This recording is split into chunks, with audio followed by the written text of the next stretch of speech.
오늘은 특히 부동산 정보 전해드리고 있는데요. 저희가 늘 드리는 꿀팁 같은 게 있잖아요. 그렇습니다. 네, 꿀팁 오늘은 소개합니다. 특별히 대박 꿀팁입니다. 심지어 부동산도 모르는 부동산 꿀 정보. 그만큼 중요하다는 얘기겠죠. 네. 일단 첫 번째는 이거 막 공개해도 되는 거예요? 이거 명의도 몰라 뭐 이런 정보인 거 아니에요? 그러니까 요거 아는 곳으로 가라 이렇게 저희가 안내해드리겠습니다. 복비 절약 네. 이거 챙기기인데 과연 무엇인지 화면으로 먼저 만나보겠습니다. 네. 현금 영수증 제대로 발행한 거 맞아요? 그건 고객님께서 꼼꼼하게 확인해 보셨어야죠. 그럼 지금 당장 현금 영수증 발행해 주세요. 어떡하나, 기한이 많이 지나서 안 되는데. 뭐라고요? 장난해? 전쟁에 섬하게 된 현금 영수증, 과연 이들에게 무슨 일이 일어난 걸까요? 오늘은 나실수 씨에게 매우 특별한 날입니다. 바로 내 집을 마련하는 날이기 때문인데요. 이게 꿈이야 생시야. 나한테도 집이 생기다니. 고객님 진심으로 축하드려요. 고맙습니다. 어디 보자. 계약서는 꼼꼼하게 잘 기재하셨고요. 자, 그럼 중개 수수료는 이 계좌로 좀 부탁드릴게요. 예예. 바로 그때 머릿속을 스쳐 지나가는 것이 있었으니 중개 수수료는 현금 영수증 발행되죠. 가뜩이나 이번 집 계약하면서 많이 썼는데 연말 정산으로 챙길 건 챙겨야죠. 수수료를 누가 현금 영수증 발행해요. 복비는 그냥 복돈으로 내시는 거예요. 잘 아시면서. 그래도 해주세요. 해주세요. 해주세요. 그래요? 네, 그럼 해드려야죠. 네. 그렇게 현금 영수증 발행까지 완료한 나실수 씨. 계약 후 몇 달 뒤 발행 내역을 확인해 보는데 이게 뭐야? 내역이 하나도 없잖아. 응?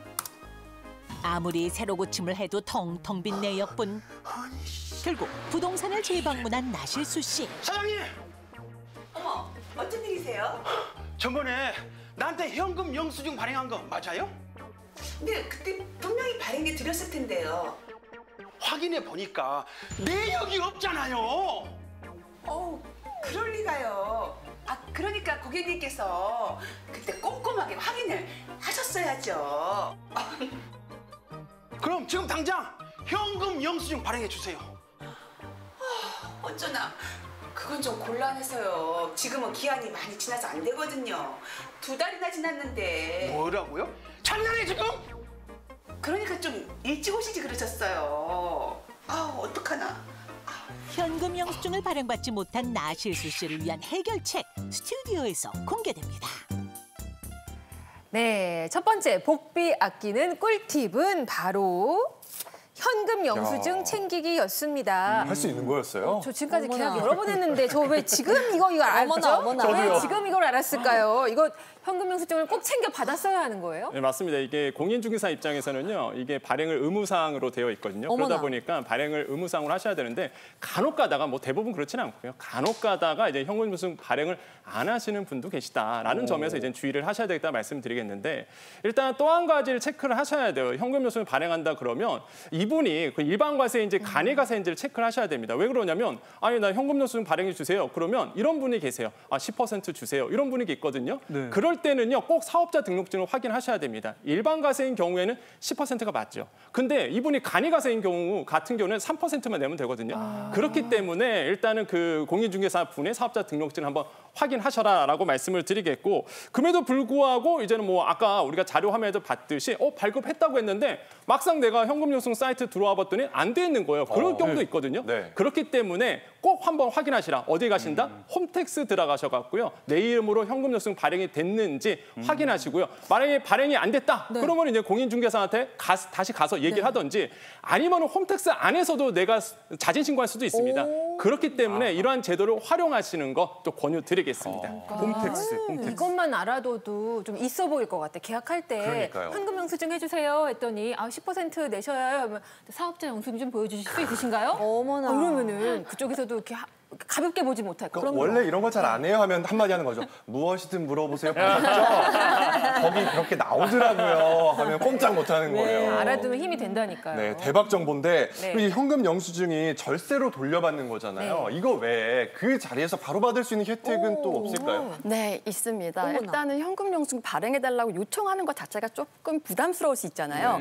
그러면 이 결제 수단 자체를 제로페이로 하는 겁니다. 네, 요즘에 제로페이 많이 쓰고 계시잖아요. 네네. 근데 제로페이 같은 경우에는 이 가맹점끼리 거래를 하기 때문에 10% 가맹점 수수료가 붙지 않습니다. 그래서 그 10% 수수료 혜택이 소비자들한테 오게 되는 건데요. 만약에 내가 처음에 이 복비를요, 제로페이로 결제를 하게 되면 10% 할인 혜택도 받고 굳이 공인중개사분한테 현금 영수증 발행해 주세요라고 요청해 주지 않아도 30% 소득공제를 받으실 수가 요거 있습니다. 네. 그리고 이거 사실 되게 쉽게 활용하실 수가 있어요. 비풀이라는 앱을 다운받으시면 네. 어디서든지 보실 수가 있고 여기 확인하셔야 될 게 모든 공인중개사가 다 해주는 게 아니거든요.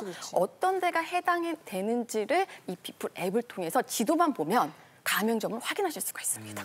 뭐 계산하는데 계산대 앞에 이렇게 QR 코드 이렇게 맞습니다. 적혀 있는 네. 그거 말씀하시는 네, 거죠? 그리고 딱 그 부동산 앞에 가보면 제로페이라고 이렇게 스티커가 붙어 있거든요. 그런 데인지 아닌지도 확인하시는 것도 방법이 되실 수 있습니다. 네. 가끔 너무 가까운 분에게 이 현금 영수증 가끔 좀 약간 그럴 때 있잖아요. 그럴 때 제로페이가 더 효과적일 수도 있을 것 같아요. 민망해서 말 못하는 것도 좀 있었는데 잘 알아듣겠습니다. 자, 부동산도 모르는 부동산 꿀 정보 두 번째가 있는데요. 네, 두 번째는 네. 가계약금 이것 중 파기되면 돌려받을 수 있답니다. 자, 어떤 것인지 저희가 실화극장으로 두 분이 준비를 해주셨습니다. 준비되셨죠? 네. 레디, 액션!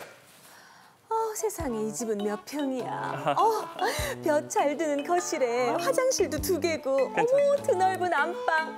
그래 이 집이야. 사장님 이 집 계약할게요. 그래요. 네. 아유, 눈이 좋으시네. 그런데 이게 아마 인기가 너무 많아서 저희 집이 내일쯤이면 없을 수도 있는데. 어머 안 돼요. 저 그러면은 가계약금 걸게요. 가계약금. 아이고, 네. 생각 잘하셨네요. 감사합니다. 아이고, 잘하셨어. 네. 네네. 어머 맞다.